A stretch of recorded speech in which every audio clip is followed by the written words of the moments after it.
Hello, everyone, and thank you for joining us. Welcome to today's webinar, Identifying Endangered Media Formats. Before we get started, I just have a few housekeeping notes to mention. If you have any sound or technical issues today, please let us know in the chat box with a direct message. This webinar is being recorded, and the recording, along with a PDF version of the slideshow, will be sent out to all registrants within the next week or so. And finally, we do have some built-in time at the end to answer any questions that may come up, but please feel free to type them in the chat at any point throughout the presentation. Before we get started, I just want to share a little bit about the Documentary Heritage Preservation Services for New York for anyone who is unfamiliar with us. DIPSNY, as we like to call it, is a collaboration between the New York State Archives Documentary Heritage Program and the New York State Library Conservation and Preservation Program, with services provided by the Conservation Center for Art and Historic Artifacts. DIPSNY is a statewide program that provides free planning and educational services to support the vast network of collecting institutions such as archives, libraries, historical societies, museums, and other organizations that safeguard and ensure access to New York's historical records and library research materials. DIPSNY services include archival needs assessments, preservation and conservation surveys, guidance with strategic planning, and access to a variety of educational programs, such as this webinar. To learn more about our services, please visit dhpsny.org. And with that, I pass this along to today's presenter, Julia Novakovic, Archivist at the Strong Museum of Play. Hello, everyone, and thanks again for joining us for Identifying Endangered Media Formats. I'm Julia Novakovic. I've been the archivist at the Strong Museum of Play in Rochester, New York since 2013. And I'm apologizing in advance if you happen to hear any jackhammering or construction noises around me, because right now the museum is undergoing a bit one of the phases in our big expansion project, and there happens to be a lot of construction going on right below my office. So if it gets too bad, we'll see. Anyway, so this presentation comes out of several years worth of projects with some of my colleagues here at the Strong. And today I'll discuss my experiences with obsolete media formats in our archives. So we're going to go over determining our criteria for digitization, all the way to identifying components, performing a preservation survey, estimating life expectancy of formats, and figuring out the next steps for preservation of the information contained on these original media. So a little background about the Strong if you're not familiar. So the Strong houses the world's most comprehensive collection of toys, dolls, board games, video games, electronic games, books, and other historical materials related to play. Our mission is to explore play and the ways in which it encourages learning, creativity, and discovery, and illuminates cultural history.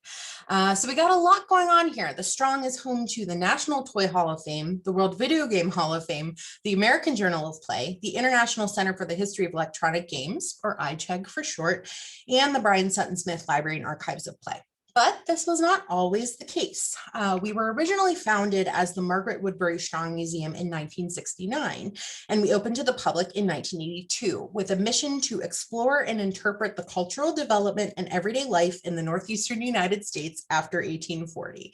So that was essentially dealing with the impact of expansion, industrialism, and the rise of the middle class. But 2 decades later, after an intensive period of research, planning, and expansion, in 2003, the museum returned to a mission closer to that of our founder's original intent. So Margaret Strong's treasure trove of dolls, toys, and other materials related to play became the focus of the museum. Exhibits became more family-friendly, interactive, and fun. Think less Victorian furniture and more Sesame Street. Along with the mission change came a new focus for the research library and archives. Fewer 19th century land deeds from the Genesee Valley and more of a history of the video and electronic games industry. Brian Sutton Smith was one of the foremost play scholars of the last century, and we have the entirety of his 6 decades worth of professional papers, along with his personal reference library in our collection. Also in our archives here are papers from toy designers, game inventors, children's authors and illustrators, play scholars, and other individual manuscripts relating to play, along with corporate records from various high-profile video game and pinball companies. So this leads me to the fact that one of the fastest growing and most heavily utilized sections in the archives are our collections related to iCheg. So iCheg has its own mission, which is to collect, study, and interpret video games and related materials and the ways in which these games are changing how people play, learn, and connect with one another.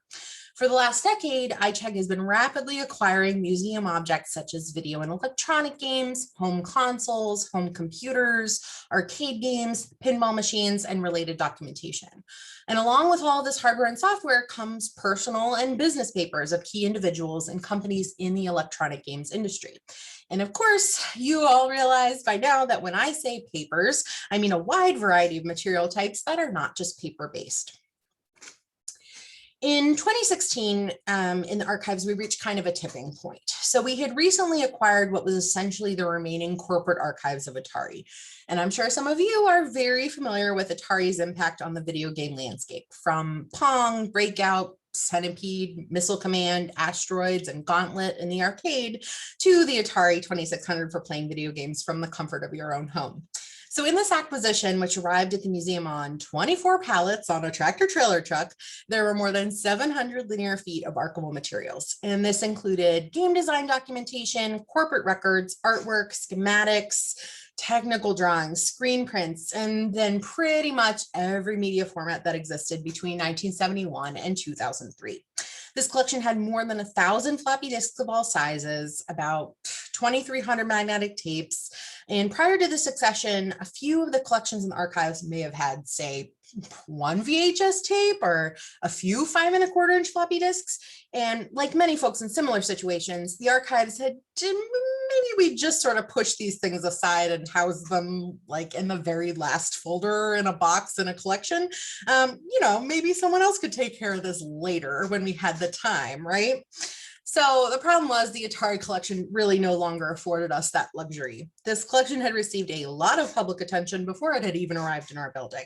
There were members of the retro game community and other cultural historians who were just champing at the bit to access the collection, and they were especially interested in the types of materials that had never been seen outside the Atari offices before. So that's things like development files for unproduced games, source code, taped focus groups, commercials, industry show presentations, and much, much more. So as we received requests for access to these formats, which we at the museum did not have the ability to access, we realized a lot of these historical media formats, such as discs, CDs, DVDs, and the like, that were used just 20 or even 10 years ago, are already in grave danger. Dun, dun, dun. So that same year in 2016, the Strong's director of libraries and I assembled a digital preservation working group at the museum. So this included members from our collections team, conservation, exhibits, and information technologies. We originally met to discuss digitization projects within the museum. So whether that meant scanning original documents in the archives for on-site exhibits use or for creation of online exhibits. This evolved into a discussion of our future efforts. And as you know, as much as people want us to scan everything and put it all online, that just isn't possible. So through this group, we determined a mission statement and criteria for digitization at the Strong. We give it an acronym, Rave. This stands for Rare, At-Risk, Valuable, and Engaging. So rare, obviously meaning one-of-a-kind items or items not owned by other institutions. Examples within the library and archives include trade catalogs and trade sheets, primary source documentation like design documents, source code, game builds, artwork, notes, diaries, and much more. At risk means items threatened by deterioration or other preservation issues. Examples in our collection include born digital files, created or saved in proprietary formats, magnetic media, items that shouldn't be handled due to their condition, maybe scrapbooks or other items on acidic paper or those coated with adhesives. Valuable in this instance refers to items that document important historical events, social trends, or are otherwise culturally significant. This means evidential or historical value, not monetary. And finally, engaging, items that are visually compelling, fun, recognizable, or iconic. And since then, we've used these values to guide us in our digitization efforts. And as we created these values, one stood out to both the archives and conservation the most: our at-risk materials. So we had done a great job over the years with identifying physical materials that needed treatment from damage, mold, or pests, or those that were too fragile to be frequently handled. But it was finally time to take action. We needed to take a hard look at the forgotten formats in our collections, which we have dubbed endangered media formats. They have become or are on the road to becoming obsolete. They need specific hardware or players in order to access the information. The medium already wasn't meant to last forever, or improper storage or use have already led these formats to being unusable. And these can include digital media, audiovisual media, and more. So we did some thinking and we determined the following 4 phases to address preservation of our endangered media formats. So step 1 would be identify the formats present in the collection and assess their risk levels. Easy enough, right? So this step is actually the main focus for the rest of the presentation today. And that phase is followed up with step 2, creating disk images of digital media contents and extract their metadata, as well as audiovisual format migration. And after that, we would then do step 3, properly house and store the original media with corrosion inhibiting sleeves and in colder storage than they were presently in. And finally, step 4, access the content from disk images using emulators and other software tools, as well as the migrated audiovisual formats. And after hitting each of these milestones, we figured we would be well on the way to good long-term digital preservation. So step 1, identifying the formats present in the collection. In order to get the ball rolling with this, I needed to do a preservation survey in the archives. So I would be looking specifically at every processed collection to figure out the exact number of each endangered media format.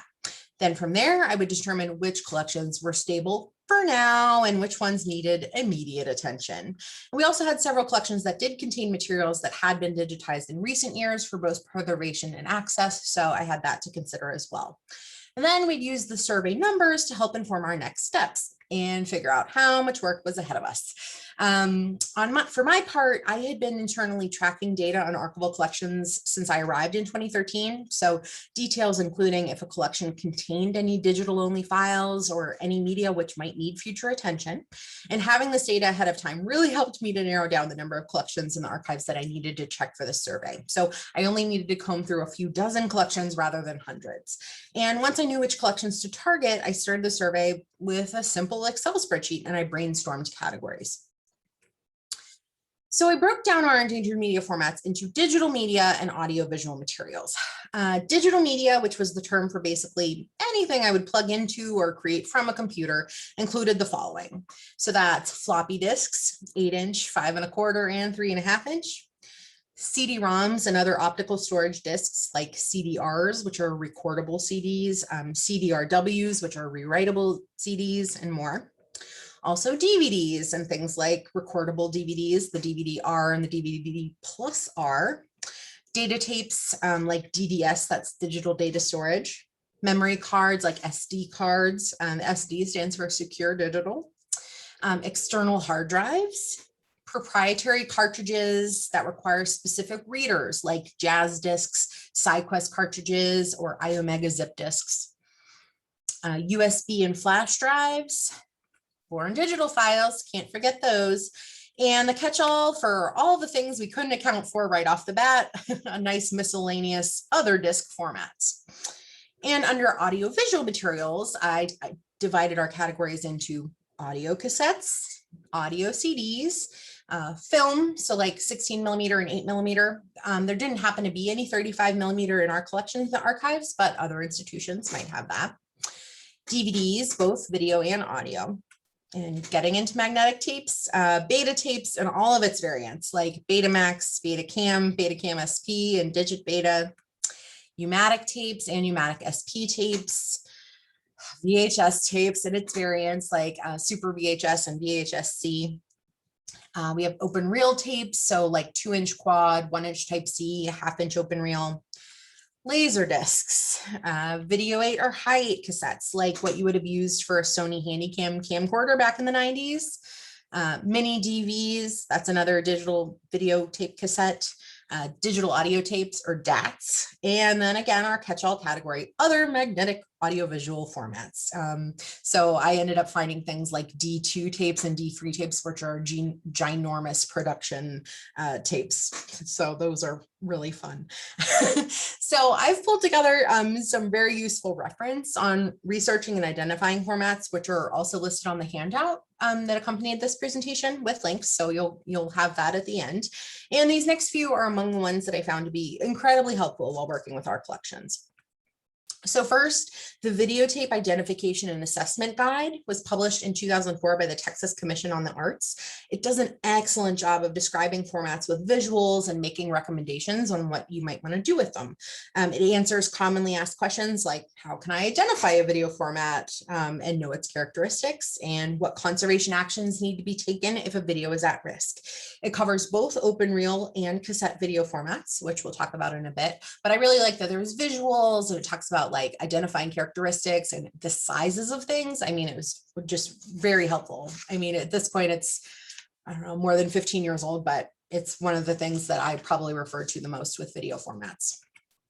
There's the Videotape Preservation Handbook by Jim Wheeler from 2002. It was hosted on the EMEA website, so really helpful there. It's another terrific resource for describing the history and preservation issues related to videotape formats. It was written specifically for librarians and archivists, which is nice. And it includes a very helpful glossary along with lots of tables and figures. From NARA, there were a few helpful links. So they have audio guidance, identifying audio formats. It was from 2019. So their online archival formats manual has a page on identifying audio and other online resources for audio identification. They provide some brief summaries and visual ID for open reel audio tape, audio cassettes, wire recordings, dictabelts, digital audio tapes, grooved recordings like laminated discs and LPs, plastic and vinyl dictation recording discs or belts, also grooved wax cylinders, and of course CDs. And also NARA has their format guide to sound recordings, which is a PDF guide with some handy visuals and additional description. So these are both very helpful. From Indiana University comes Facet, which is the Field Audio Collection Evaluation Tool, Format Characteristics and Preservation Problems, written by Mike Casey from Indiana University. So this manual is a really lengthy but comprehensive document on archival sound recordings. I'd recommend using the table of contents, just kind of search along which formats you're most interested in, and you can find dates and all sorts of great information about it. So they wrote this guide to give archivists the tools needed to increase their understanding of the level of risk carried by the collections, as well as to help prioritize different formats based on their inherent problems. Facet is technically designed to evaluate a lot of the audio formats historically used to make unique non-commercial recordings. So this happens to exclude popular mass-produced formats like commercially released CDs or 78 RPM or 45 RPM vinyl records that generally exist in multiple copies, are pretty stable, and would not necessarily be high priority candidates for preservation treatment within a typical archives.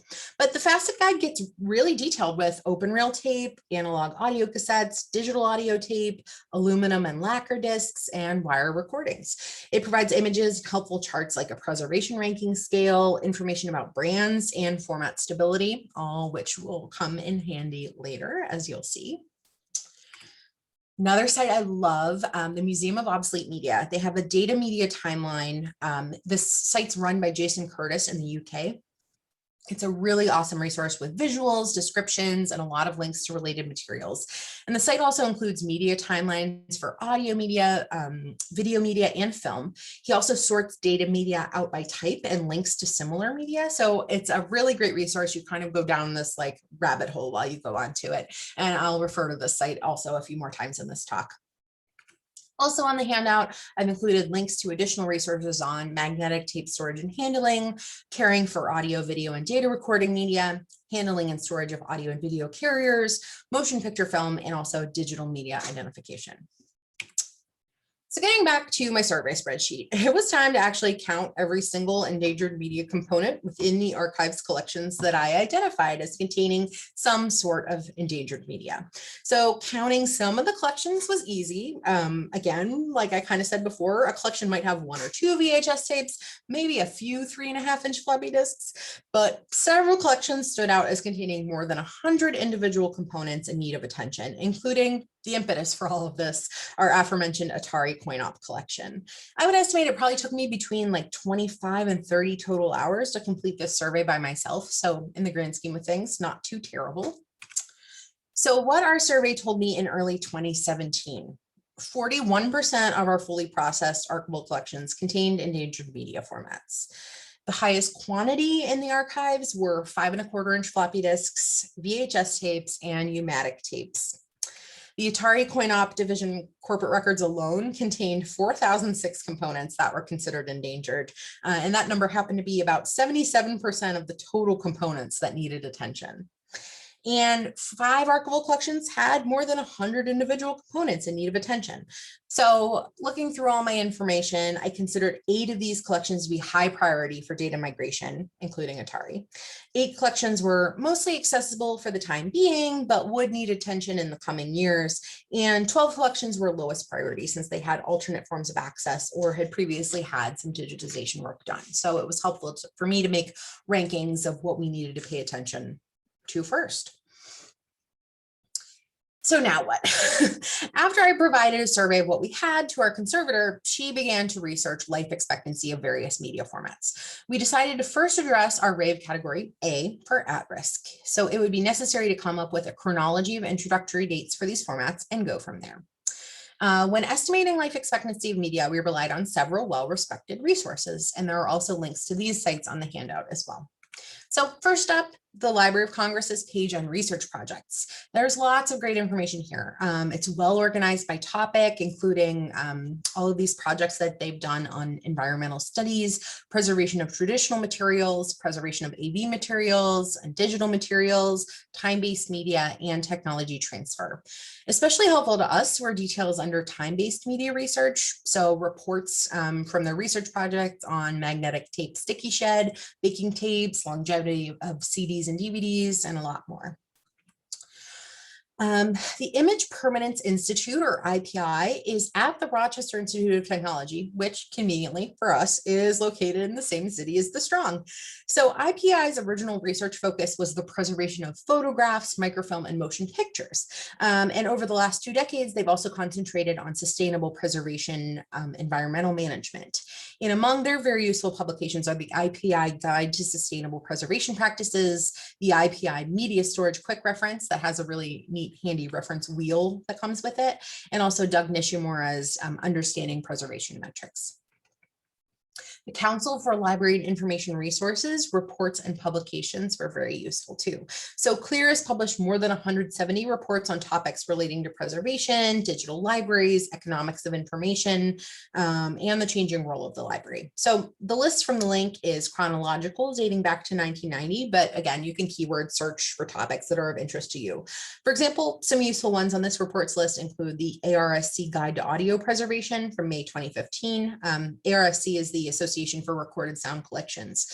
There's also Digital Forensics and Born Digital Content in Cultural Heritage Collections from 2010, Capturing Analog Sound for Digital Preservation, report of a roundtable discussion of best practices for transferring analog discs and tapes from 2006, and again, lots of other great reports on specific media formats. Back to the Museum of Obsolete Media. I found that their media stability ratings are an awesome resource for those who are prioritizing preservation tasks of formats. So the list categorizes the relative stability of formats which were, for a time, in common use, and they rank stability from 1, meaning stable, to 5 for very high risk. For example, even though 10-inch 78 RPM records were introduced in the early 1900s, that format is considered a 1 for stable, noting that with good storage, even early examples are likely to be usable for the foreseeable future. But meanwhile, there are certain disk formats used in the 1980s and 1990s that may be all the way at the other end of the spectrum for very high risk. All examples have exceeded their expected lifespan and are likely to be degraded. That's not really what you want to hear, but we'll push on. And we have to keep in mind that even if media is stable and readable, it may not always be easy to find working equipment to read it. And that's where the site's obsolescence rating page comes in. How easy is it to find equipment to read information from different formats? What priority should be given to the migration or preservation of the media? They also rank obsolescence ratings from 1, meaning in current use or low risk. There is equipment capable of reading the media still being produced or widely available, all the way to 5, which is extinct or very high risk. Equipment capable of reading or transcribing the media may be very specialist, rare, or difficult or expensive to maintain. So while there are not definitive numbers for how many years some media may last, we happen to base our life expectancy on medium, support material, and format. For instance, magnetic media on a polyester support might only have a 20-year life expectancy because of possible failure of the magnetic media, flaking or having its magnetic field flipped at the bit level. But AV film on polyester support might have a 40-year or more life expectancy. You have to consider also the conditions in which these media were stored. Were they always in a climate-controlled facility, or did they spend 10 years roasting in a crawl space or sitting in a damp cardboard box in an unfinished basement? Was the media used on a regular basis, or perhaps written over several times, or was it recorded once and put away? Unfortunately, for those of us who are type A, like an archivist, the answer for expected lifespan of media is, unfortunately, it depends. But I'm here to give you some hope. Here's a timeline of the introduction and invention dates of major media formats in our collections. So the good old audio cassette tape is introduced in 1962. In 1971, we get the 3/4 inch u-matic tape and the 8-inch floppy disk, both of which will eventually come back to haunt me. In 1975, there's a 5 1/4 inch floppy disk and the Sony Betamax tape. Everyone knows the VHS tape that came out in 1976. In 1982, we get the 3 1/2 inch floppy disk and the Sony Betacam tape. Just as a quick note, Betamax was for consumer video, but Betacam did well with broadcasting. 1985 gives us a Video 8 with Betacam SP coming out a year later. In 1987, we get digital audio tapes, DATs. In 1988, we get SideQuest 5 1/4 inch discs. Those are a removable rigid disk data storage format, and their 3 1/2 inch version would debut in 1993. With DDS, digital data storage tapes, showing up in 1989. 1990, big year for optical media. This is when CDs and DVDs begin making their way into commercial use. In 1995, mini DVs come out. iOmega zip disks are the same year, along with iOmega Jazz disk storage systems in 1996, as well as the gold CDR, which is very interesting. And we get SD cards in 1999, and portable external hard drives, as well as USB flash drives, appear in 2000. So looking at this timeline, at this point, most of these format intro dates are between 20 and 60 years ago, which is really, really rough to think about. But starting with this chronology media, we added more columns to our project spreadsheet. So including details on the format's medium, support, introductory date, life expectancy, the collection in which it resides within the archives, and the earliest born date in that collection, the quantity of the format in the collection, and if we were equipped in the archives for a reader for that format. So one example, so we have here, I'm looking at an audio cassette tape. It is on magnetic audio tape. The support is polyester. The introductory date of audio cassettes was 1962, and we've come to imagine that the life expectancy is about 20 years.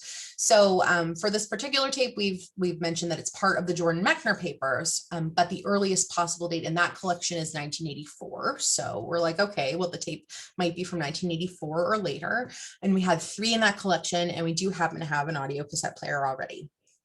So we came up with our formula for figuring this out. The earliest born date plus the life expectancy of that media could be the earliest possible extinction date. So going back to that audio cassette example, intro date was 1962, 20-year lifespan means that its earliest extinction date would be 1982. And at this point, that was about 39 years ago. So we might possibly have an unreadable piece of media. So that's the thing. How are we going to look at these things to figure it out. Do we have the ability to read it in-house? And if so, is the original media currently the access copy? We would need to move toward treating the original media as a preservation copy and creating a derivative digital access copy. With some formats being easily damaged by handling, reading, and use for access by researchers or staff, it makes sense to consider whether reading the media directly from its original format puts it at further risk. But also, what if we didn't have the ability to read it at all? Do we just essentially have thousands of paperweights in the collection if we couldn't access the information that's held on the format? And after getting all of this data into the spreadsheet, it was time to determine viability. So we ordered the media by earliest potential extinction date for our formula, and we presented this to our digital preservation working group at the next meeting.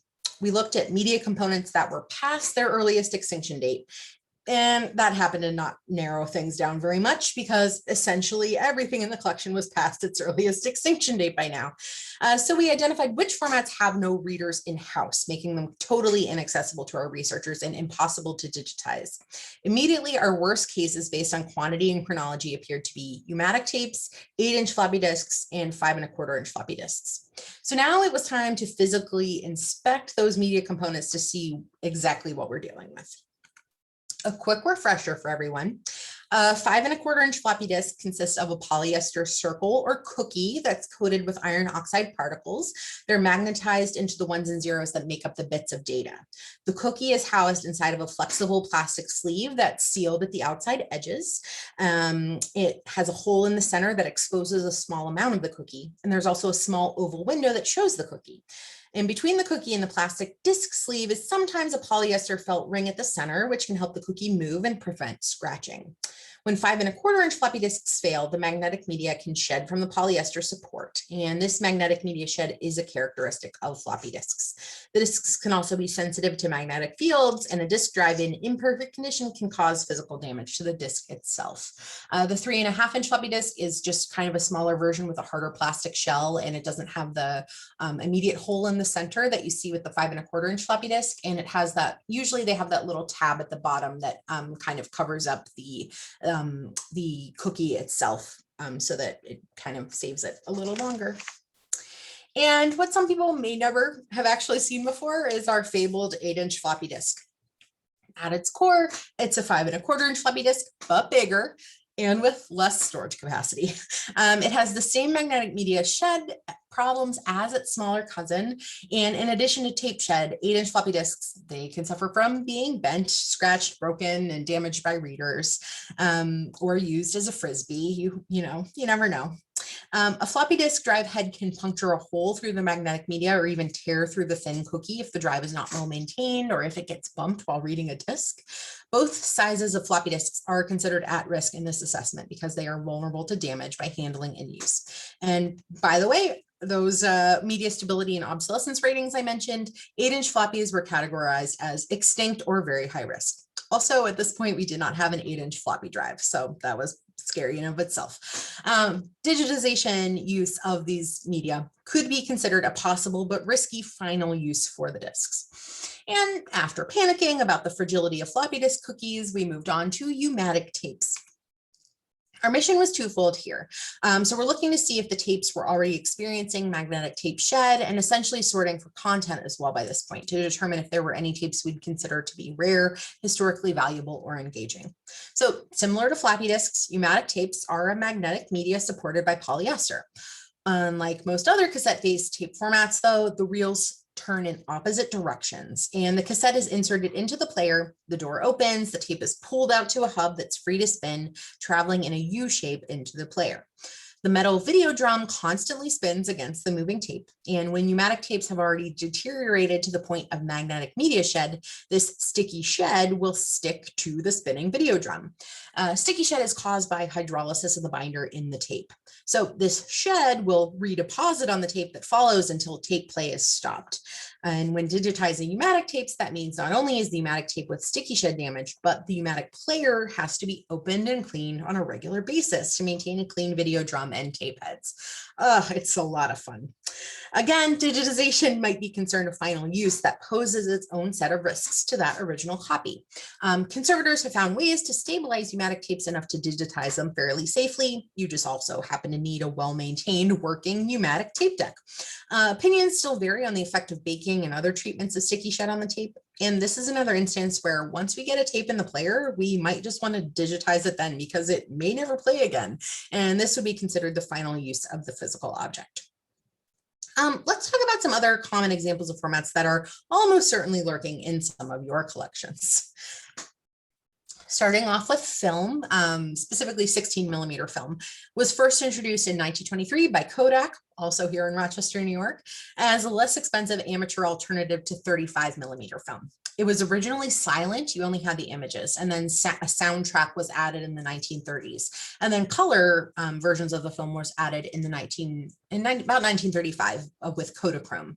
So the stock is 16mm in width, and it has always been on acetate safety film and is considered to be fairly stable, but you need to assess its support and environment. A key issue in preserving acetate film is controlling the form of decay known as vinegar syndrome. It's basically acetate film-based degradation caused by the chemicals inherent in the plastic, with progress depending on storage conditions. The symptoms of vinegar syndrome are a very noticeable pungent vinegar smell, followed eventually by shrinkage, embrittlement, and buckling of the gelatin emulsion on the film. Once it begins, the remaining life of the film is short because the process speeds up as it goes along. Early diagnosis and cold, moderately dry storage are the most effective defenses. In film experiencing vinegar syndrome, it could be salvageable by professionals. So if you have a vendor in your area, that's very helpful. If your film is in good condition, you still may want to digitize it for access reasons. And related to 16mm but smaller, 8mm film came out in 1932, Super 8 came out in 1965. Again, those are fairly stable formats, but you might want to digitize for access. I would be remiss if I didn't remind everybody that if you happen to have 35mm film in your collections, please check to ensure that it's not nitrate film stock.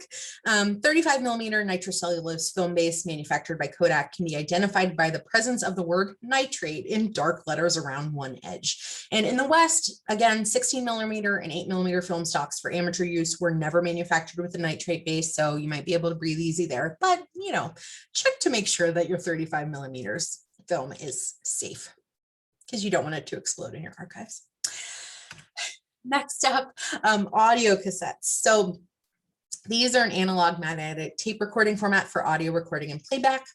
Pre-recorded cassettes might be better off than the ones that have been re-recorded over, like when you made a mixtape for your friends back in the 1980s and 90s. These compact cassettes contain two miniature spools between which magnetically coated polyester film is passed and wound. You're getting between 30 and 120 minutes per side, depending on the make and model of the tape stock. I've actually been able to play tapes from the late 1960s on a modern tape deck with no problem, but there are always potential issues to consider. If there's any tension failure on the take-up spool while it's in the player, the tape might be actually fed out the bottom of the cassette and chewed up by the player mechanism, which might destroy the playability of the tape. There's also the consideration of the variance between tape recording speed and playback on a player, which might distort the pitch between devices. And then you're getting into like modifying the files so that you can make it sound better. And, there's a lot that goes into that too, but. And speaking of tapes, DAT, the digital audio tape, or DDS, the digital data storage, they can look similar to an audio cassette, but they are a little smaller and the recording is digital rather than analog. It can only be recorded and played in one direction. The technology for these is based on video recorders, actually. It has a rotating head and helical scan, so even though it might be mistaken for an audio cassette, a data tape is very different. Another problem, we have to contend with our old friend sticky shed syndrome on these as well. You will also need a data tape drive and any associated software or emulators to open the files. DDS was used a lot for file backup at companies, for example, and DAT happened to have more kind of a better quality than the standard audio cassette. Backwards compatibility is not always guaranteed with DDS tapes, so you do need to make sure that you're using the appropriate tape drive when you look at one. VHS tapes. I will bet $5 right now that everyone here has some of these in their collections. The recording medium for VHS is typically a mylar magnetic tape coated with metal oxide wound on 2 spools. The exterior is a plastic shell held together with 5 screws, and the flip-up cover allows the player and recorder to access the tape. You might have a VHS player for researchers to access the tapes, but you need to consider their storage conditions prior to coming to the archives, and if they were the kind of tape that likely would have been taped over a few times, maybe some episodes of your favorite TV show. The more rewrites on the magnetic recording, the likelihood of deterioration increases as time goes on. You also need to consider the standard formatting of the tape. Is it NTSC, CCAM, or PAL? So tapes made for European or Asian markets, for example, may not be able to play on your standard North American VHS player because of the color encoding system and the speed of the tape play. So NTSC, that's used in North America, that was the National Television Standards Committee. PAL is phase alternating line, and CCAM is séquentiel couleur à mémoire. And you also have to pay close attention to the casing on the tape. An SVHS, also known as a super VHS tape, may not play in a standard VHS tape deck, even though they do appear identical. Another tape, Betamax and Betacam tapes. The technology is very similar to the VHS tape. In fact, Beta was released the year before VHS came out and lost the videotape format war. Potential issues? Well, first off, you need a Beta player. Do you have one of those yet? The course of the tape through the transport resembles the Greek letter beta. So like u-matic was named for the U shape, beta is named for the Greek letter B.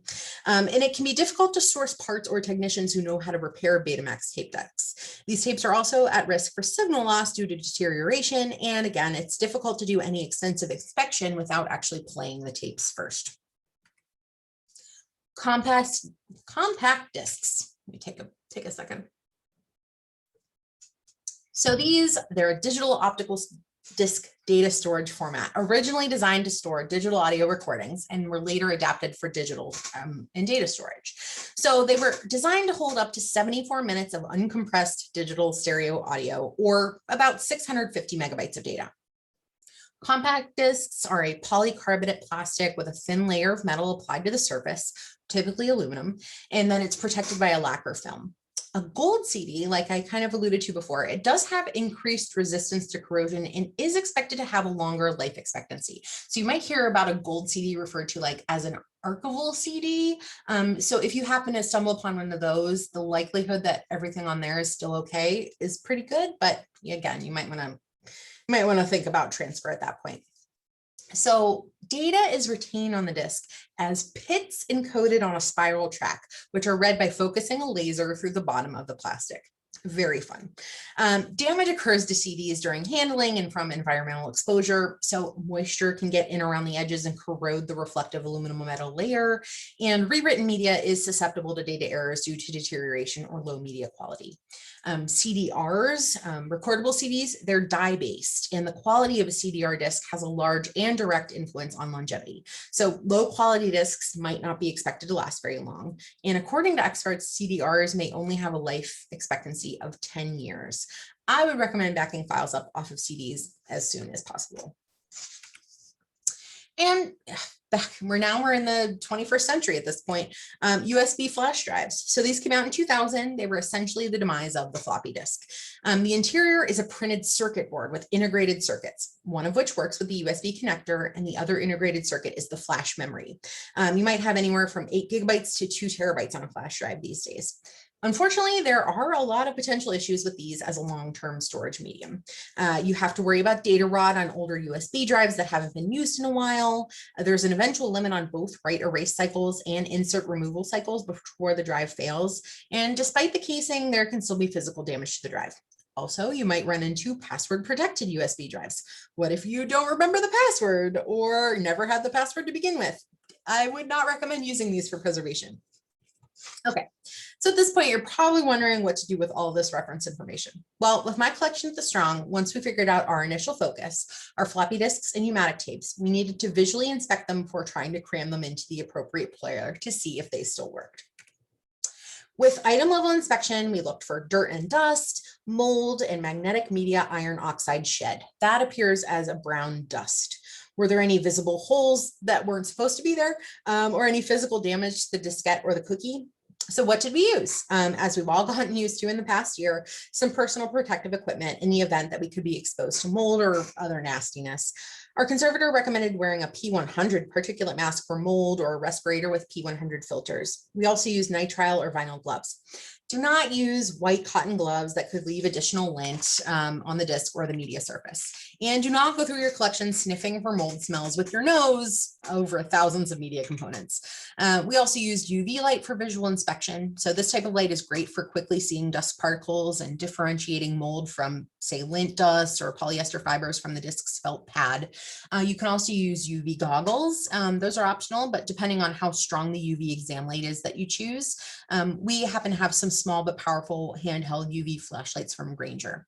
And under the guidance of conservation, we also had some basic cleaning tools to remove dirt, dust, and other minor debris. So melamine foam, kind of like a Mr. Clean Magic eraser or a makeup sponge, those are really efficient for removing dirt off of large surfaces. And we also had lint-free swabs and a small amount of isopropyl alcohol for careful wiping if needed. Any issues we ran into were indicated in our tracking spreadsheets. And as it turned out, we were pretty lucky that much of our media was actually in really good condition, meaning no real visible roadblocks to stop us from attempting to access the media when we obtain the proper hardware. Physically damaged examples of media, such as these on this slide, should raise red flags when examining your endangered media formats. So issues can include scratches or perforation on the magnetic media, sticky shed on tapes, water damage, mold, unspooled and crinkled tape. You can have broken housing and a lot more. If an audiovisual object with extensive physical damage is still deemed worth keeping, there are specialists and vendors out there who might be able to help salvage some of it, though there does not appear to be much we can do at this point in time to recover physically damaged digital media like floppy disks. And as we examined these components, we realized that a lot of the physical metadata we had could help to inform our decisions. So the 8-inch floppy disks from Atari hopefully had printouts of the disk directory taped to the disk sleeve. And while many of the recordings within the collections were not only labeled on the tape in the box, some boxes also had detailed shot lists taped to the front. And after spending years with the Atari collection, for example, I'd become familiar with certain game designers and their handwriting. So I could say this disc is by this designer who kept great records, so we should actually try to test these for viability. And we learned later that you cannot always necessarily trust a label, especially on pieces of media which were rewritten over, but also check containers for labels and any papers enclosed with the media. We could also see that some labels on discs appeared to be sticky or were falling off. So this, the leftmost picture with the little spots on the label, and it indicated that they may have been stored improperly for a period of time. So they could potentially be unreadable. And this again leads us to touch on storage environments and their effects on life expectancy. So what we call life expectancy is the life expectancy in years at an ambient temperature of 68 degrees Fahrenheit and relative humidity at 50% RH. So the IPI Media Reference Guide and other research is usually based on the standard temperature and humidity. The good news for our collections was that these were typical room temperature conditions for one of our collection storage areas on the 3rd floor of the museum, as well as in the research library and archives. So we were doing our part once the materials were in our care. That's me on the right side with archives boxes, and on the very left is Hillary Ellis, who was our previous conservator, who helped a lot with this project. Occasionally, we can confirm that conditions and pre-museum conditions were less than optimal. So hot, dry warehouses in California, for example, or someone's attic or a basement, or so-called climate-controlled storage facilities with loading dock doors that were constantly open to the cold or hot outdoor air. You know, you're probably all familiar with this. And as we recognize the volume work ahead of us in digitizing the media in the collection, we also wanted to see about extending the life expectancy of the materials by maintaining a cooler temperature and low to moderate relative humidity. So lowering temperature and stabilizing humidity could actually buy us more time while we looked for resources to digitize tapes and discs. Within a year of starting our project, we were able to install shelving in a previously underutilized museum cold storage room to accommodate a significant number of boxes of AV and digital materials. We've worked to ensure that this cold storage environment is a steady 60 degrees Fahrenheit with a relative humidity of 40 to 50%. Personally, I think it's a great place to work during a week like this, where it's been in the 90s all week long. And by prolonging the shelf life of the media in better storage environments, again, this could potentially buy us another 5 to 10 years to apply for additional grants, evaluate our media formats for additional digitization with our Rave values, and set up infrastructure to continue digitizing our archival collections. So with our preservation survey and additional research, we completed the first phase of inventorying and assessing the endangered media in our archival collections. We would soon get into disk imaging, metadata creation, and AV migration, but that, along with accessing the content from the disk images and the digital files and the AV formats, would be the subject of a later talk. So there are some things to consider after inventorying and assessing the media. We had previously researched costs to send out media for reformatting or digitization by vendors. And in the case of 5¼ floppy disks in our collection, for example, we had so many disks that we opted instead to pursue digitizing them in-house. This would take up a good amount of time, and we would have to learn the skills to do this. But we would also need to actually acquire the hardware necessary to digitize some of these formats, along with software or emulation tools to help us access the files. We also needed to plan for our ultimate end goal, long-term digital preservation, and that would require the implementation of a digital asset management system. So deep breaths. I'll leave you to ponder these considerations, but here's the thing. This gigantic problem that you may not have even realized you had, you don't have to solve it all in one day or 1 week or 1 month. At this point, if you have these formats in your archives, they are likely already in a better, more stable storage environment than they may have been earlier in their lifetimes. So some suggestions. Start thinking about media formats when they're part of incoming acquisitions. Make sure to capture descriptive information up front, like the type and quantity of formats, which could need future attention. Consider moving away from the reliance of the physical object as the access copy. A disk might work one day and then fail the next. Discuss your institution's digitization goals and capabilities. If your decision makers want you to digitize everything, but won't give you the budget for digital storage or a digital asset management system, you may need to bring them back to reality. Research media format composition and life expectancy for your collections. So the resources and reference sheet that I compiled, I think that's a great place to start. And there are certainly always other projects and papers coming out. And I'd love to hear from folks if they have other favorite suggestions for reference on these types of formats. Make sure to keep good notes and data. This will obviously help you tremendously moving forward.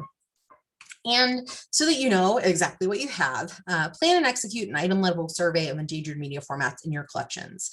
As I mentioned earlier, it probably only took me about 30 hours to do that for a few dozen collections in the archives here at the Strong.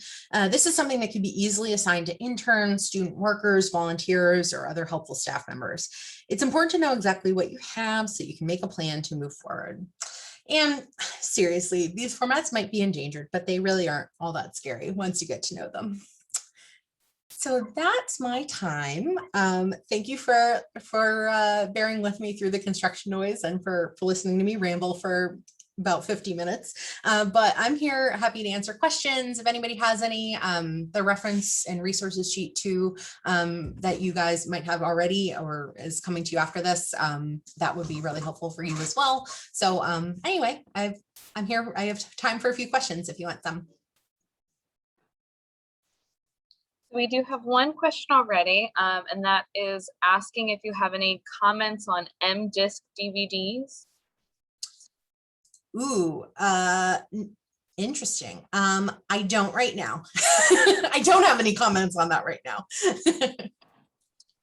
Ooh, ceramic data layer with a 1,000-year life. You know, I feel like I've had somebody claim that to me, but I don't have any in my collection, so I can't speak to that. And to answer Patty's question of where you can find the handout, that will be emailed along with the PDF version of the slideshow and the link to the recording of this webinar within the next week or so. So everyone should be getting that soon. Awesome. And we have another question. Are the vendors that you have particularly worked with any that you recommend? Yeah, I mean, here in the Rochester area, we're pretty lucky. We have a handful of folks that are here directly in Rochester. And I've worked with a couple of companies to do film digitization for us and also to do u-matic tapes for us before we had the capacity to do that here on site, as well as some other video formats. So if anybody has any questions, just feel free to shoot me an email and I'm happy to make some recommendations that way. Do you have concerns around file formats for preserving access to the derivative products you are creating? Yeah, I mean, we tend to have, I have a recommended digital preservation formats guide that I follow here at the museum. So coming up with the most stable file format, like we don't want to use something that's proprietary that you need special software for. So we're kind of going with like the most accepted versions for things like that. So for example, maybe I will digitize a video as an AVI file. So that's the preservation copy. And then I'll create a derivative MP4 copy of it as the access copy. And so that's what kind of gets passed around to researchers or is what's accessed while it's here. So yeah, I think we're actually going to probably get more into digitization and preservation of formats in a later webinar. But yeah, if anybody has any questions, feel free to just shoot me an email and I'm happy to chat. Can you share any spreadsheet template or templates that you've used? Oh, interesting. Yeah, honestly, like it was just an Excel spreadsheet that I kind of put in on the left, the very first column, I did the collection that something was in. And then, like I said, I kind of split things up into digital media and audiovisual media and just kind of like put those across the top. So that was each of the other columns. And then I just kind of went through and counted and added things to it. And then our conservator added her own columns to things based on the how scared we were about all of the formats that were in that collection. So yeah, if you want to shoot me an email, Tammy, I can share with you what I used. Any photo or any info about photographic slide negatives? Those are pretty stable format. So I kind of didn't really get into that here, but negatives, film, slides, they're all pretty stable as long as they're in good storage, and you can still kind of access them without any special equipment. So so that's, yeah, I think that's a good question for somebody else with expertise in that area for sure. And we do actually, earlier this year, DIPSNY's preservation specialist Amanda Murray presented a webinar about photographic preservation techniques. And awesome. So if you want, I can put my email in the chat and you can email me and I'll be able to send you links for that presentation as well. And the next question is, what about an environmentally friendly way to dispose of migrated and damaged media? That is a terrific question. So a quick sidebar about the fact that we are in archives within a museum is they tend to not want us to dispose of the media even once we've gotten the files off of it, because they might want to use it in an exhibit or use it for educational purposes or that sort of thing. So I don't have any specific recommendations on on how to do that, but there are at least some of the vendors that might be in your area that also deal with this type of media would probably be best set up to answer that kind of question. But I love that. That's something really great to keep in mind, is an environmentally friendly way to dispose of the media. Okay, and it looks like that's all of the questions that are in the chat as of now, but let's just give it one more minute or so in case anyone else has any other questions that they're typing. Awesome. And I'm also just dropping mine into the chat too, my email, Julia Novakovic at museumofplay.org. You can also obviously find me on Twitter. I do a lot of sharing our collections there, and people ask us questions on Twitter all the time too. So if you have any, just let me know. Yeah, so let me make sure I get the DIPSNY slide up. And thanks again to Leah and DIPSNY for giving me the opportunity to talk about this. It's been something that we've been working on for several years now, and it's nice to be able to share our findings and let people know that it's really not as scary as it seemed at the beginning. So yes, it looks like we have no more questions. So thank you all for joining us today, and thank you, Julia, for such a wonderful presentation. If you enjoyed today's presentation and would like to learn more about our upcoming educational programs, please check out dhpsny.org/education. And I hope you all have a wonderful rest of your day. Thank you so much. Thanks, everyone. Have a good one. Happy holidays.